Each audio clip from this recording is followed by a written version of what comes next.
पहले ही स्पष्ट बोल दिया। बेरोजगारी पे सवाल है तो पूछिएगा। ये सारी चीज़ें मैनिफेस्टो पे हम लोगों का काम चल रहा है। जल्दी विजन जो है आप लोगों के सामने रखेंगे, लेकिन ये ज़रूरी था। हम आपको बता दें लगभग 22 आपको बताया जाएगा ना, भाग नहीं ना रहे। आप भी यही, हम भी यही हैं। विषय भैया बेरोजगारी पे बात कीजिएगा तो आपके भी नाती रिश्तेदार होंगे, उनको भी रोजगार मिलेगा।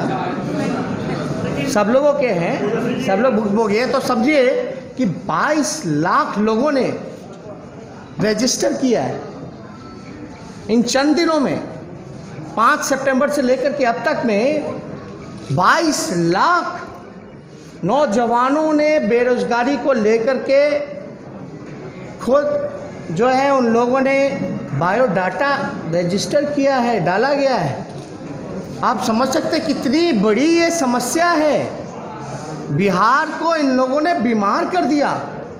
और नीतीश कुमार जी से भूखमरी पे बात की जाए, पलायन पे बात की जाए, गरीबी पे बात की जाए, बेरोजगारी पे बात की जाए तो कोई जवाब नहीं देते हैं। ये बड़ा आश्चर्य लगता है।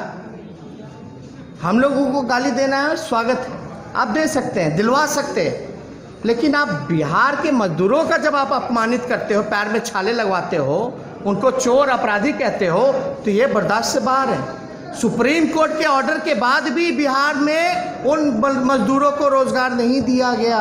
याद कीजिएगा, वही मजदूर जो बाहर से आए, अपने ही बिहार के लोग थे, जो रोजी रोटी में कमाने बाहर गए थे, उनको रोजगार सुप्रीम कोर्ट ने बोला था बिहार सरकार को देने का, लेकिन एक भी रोजगार उन लोगों को नहीं दिया गया। ये जो रोजगार की बात कर रहे हैं, 2015 में बेरोजगारी की याद नहीं थी, नौजवानों की याद नहीं थी क्या देने को। और दूसरा सवाल, आप बात समझिए, बात समझिए, जब आप सवाल कर रहे हैं तो नीतीश कुमार व्यक्तिगत हमला करते हैं आपको, बात समझिए। पहला सवाल 2015 की बात की जाए, हम सरकार में थे, याद होगा, डिप्टी सीएम थे। हालांकि जनादेश की चोरी हो गई, नीतीश जी तो भाग गए। लोग सुनते थे कि विधायक की चोरी होती है, विधायक खरीदे जाते हैं, लेकिन मुख्यमंत्री की चोरी हो गई, मुख्यमंत्री ही बिक गए। ये पहला ऐसा राज्य होगा। दूसरी पहली बात हम बोलते हैं 2015 में हम लोगों ने डोमिसाइल कानून की बात की थी। डोमिसाइल कानून की बात हम लोगों ने की थी। बगल का राज्य जो है, की थी कि नहीं की थी? की थी। इसलिए की थी कि बिहार के लोगों को बिहार में ही रोजगार मिले। तो डोमिसाइल कानून दूसरे राज्य जो है, महाराष्ट्र हो, झारखंड हो, मध्य प्रदेश हो, मध्य प्रदेश में तो 100% डोमिसाइल कानून जो है वो लागू कर दिया गया। झारखंड में भी 100% जो है डोमिसाइल कानून जो है लागू कर दिया गया, लेकिन नीतीश कुमार जी ने हमारी बात को नज़रअंदाज किया। तो ये बात, ये चीज़ें, ये चिंता तो हम लोगों की थी। जो बिहार का पैसा शिक्षा में, चिकित्सा में और आपका रोजी रोटी के लिए जो बाहर जाता है, ये तो चिंता हम लोगों की रहती है और हम लोग इस पे काम कर।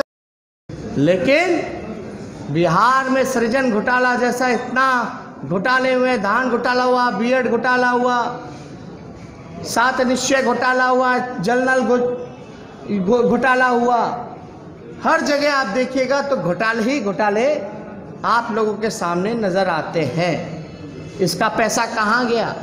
किससे पूछेगा सवाल हम किससे पूछे? हम तो नीतीश जी से पूछेंगे, वही मुखिया हैं, 15 साल से हैं, कि बिहार का लाखों अरबों करोड़ों रुपया कहाँ गया। उसके रिकवरी के लिए आपने कोई गंभीरता नहीं दिखाई, कोई चिंता नहीं दिखाई। वो पैसा ना आपका था ना मेरा था, वो बिहार की 12.5 करोड़ बिहार की जनता का पैसा था, जिसको लूट मार करके आप लोगों ने बर्बाद कर देने का काम किया। खजाना की चोरी करवाने का काम किया गया, एस्टीमेट घोटाला। तो इसलिए अगर आप लोगों के पास कुछ बेरोजगारी या इस विषय पे अगर कोई सवाल होगा तो हम लोग चाहेंगे कि इसका जवाब आप लोगों को दें। प्रेस रिलीज भी व्हाट्सएप पे हम आप लोगों के भेज देंगे, जिसमें कि आप लोग आंकड़े सही रूप से देख सकिएगा।